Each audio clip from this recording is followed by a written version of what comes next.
আজকে আমরা কথা বলবো ঈশ্বরচন্দ্র বিদ্যাসাগরের জীবন ও কর্ম নিয়ে। চলুন তাহলে শুরু করা যাক।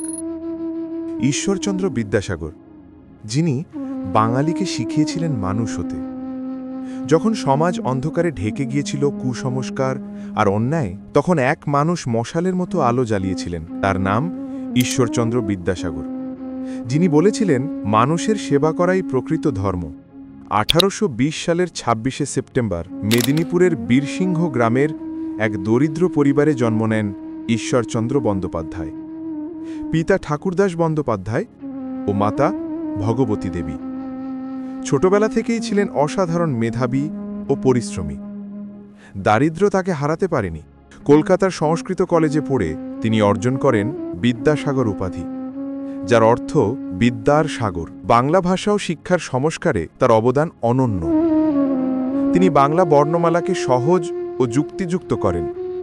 রচনা করেন অমর গ্রন্থ বর্ণপরিচয়, যা আজও শিশুদের প্রথম পাঠ্য বই। তিনি বিশ্বাস করতেন শিক্ষা শুধু ধনীদের জন্য নয়, প্রতিটি ছেলে মেয়ের মৌলিক অধিকার। তৎকালীন সমাজে বিধবার জীবন ছিল এক অনন্ত যন্ত্রণার নাম।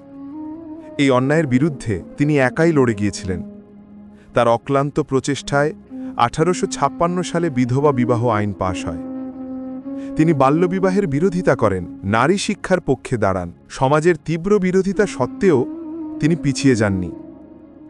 বিদ্যাসাগর ছিলেন সত্যিকারের মানুষ। দরিদ্র ছাত্রদের পড়াশোনার খরচ দিতেন, অসহায়দের পাশে দাঁড়াতেন, নিজের আরামায়েশ ত্যাগ করতেন। তার জীবন আমাদের শেখায় জ্ঞান তখনই মূল্যবান যখন তা মানুষের কল্যাণে ব্যবহার করা যায়। 1891 সালের 29শে জুলাই এই মহান মানুষটি পৃথিবী ছেড়ে চলে যান। কিন্তু আজও তার শিক্ষা, তার মানব প্রেম আমাদের পথ দেখায় কিভাবে মানুষ হতে হয়। Thanks for watching.